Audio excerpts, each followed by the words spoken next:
The Life Journey to Yi. Chapter 12. Another Resignation. Sometimes people should calm down and think, is the life you are pursuing what you want, or is it just the right life in other people's eyes? You should gradually clean up your own energy field and eliminate some unnecessary intersections.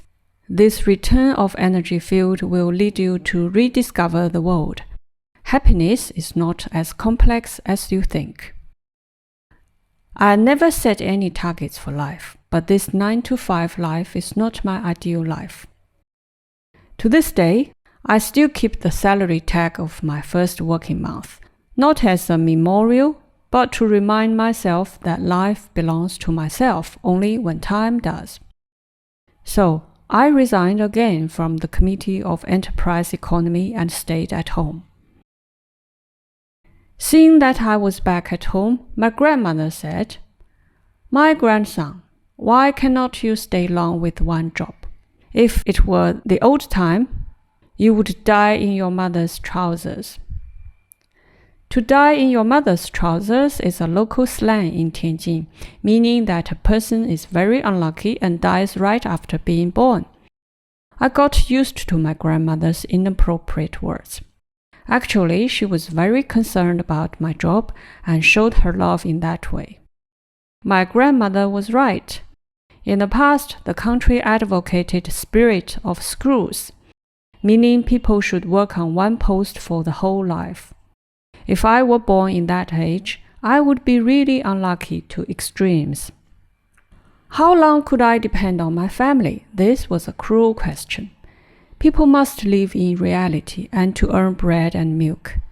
I reckoned I had little chance to find another job because the companies providing vacancies in the job fairs might not be better than the Committee of Enterprise Economy and state-owned company.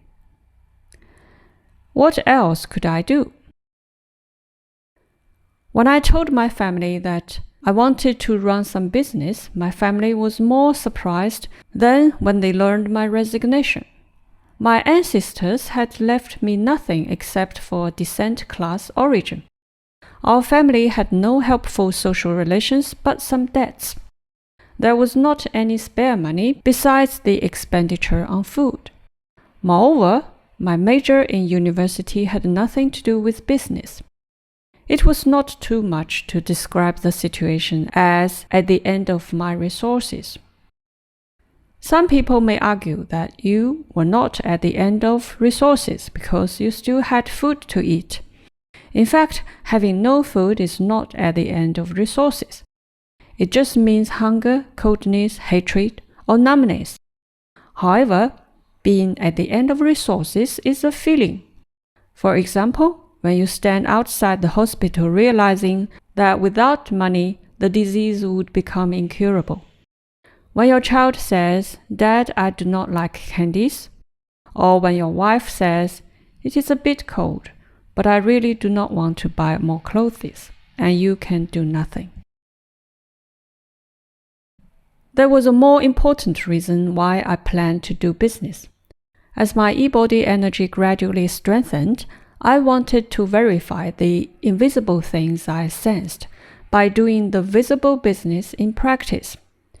A new understanding of the world needs to go through a process of self-verification. Doing business is the best way to understand the establishment, driving, and interaction of energy fields. For me, business is not product supply and demand, marketing and sales, but interaction of energy fields and driving of 觉识. How to do a business without money? It is like playing cards. The cards were already in my hands, so I could not dream of getting a handful of good cards. I could only analyze the situation and use the existing cards to their maximum value. When I worked for the Committee of Enterprise Economy, I knew that there were a dairy factory and a furniture factory in Beicheng district. I only knew the names of the factories and was not familiar with them. Those were all the cards I had. I designed a startup model combining the resources of the two factories and planned for a special delivery business. At that time, the neighborhood committee of each community helped residents to order milk. The dairy delivered the milk to a specified place, and the residents needed to fetch the milk in the morning by themselves. The business I started was engaged in delivering the milk to the door. I negotiated with the dairy factory about the delivery business. I told them that this was a new service model.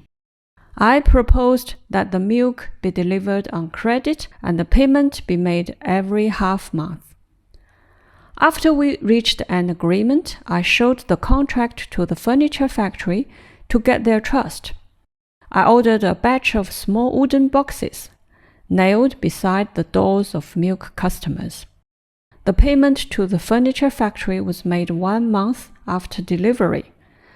Then I posted some recruitment advertisement in the nearby universities and hired some students as salespeople. They obtained orders from the residents and they were paid according to the number of customers. The residents were told, "Fresh milk directly from the factory and delivered to your door. No extra expenses." Then I hired some milkmen whose salary payment, of course, started from the second month of their work. The business model was the first pioneer, and the service was novel. So it became very popular and developed rapidly before long. The small wooden box cost 5 yuan each. I received a deposit of 10 yuan each from the customers, which was returned to the customer only when they stopped ordering milk. Then the payment to the furniture factory was available. The customers needed to pay the expense of milk in advance every month, and I paid the dairy factory every half month. The balance was enough for daily expenses. Other expenses were paid in the month end when the customers had paid the milk expense for the next month. In this way, I took the advantage of time differences and the business started smoothly. The monthly profit exceeded 10,000 yuan. What made me happy was not making money, but the triumph of the sensing of my Yi body.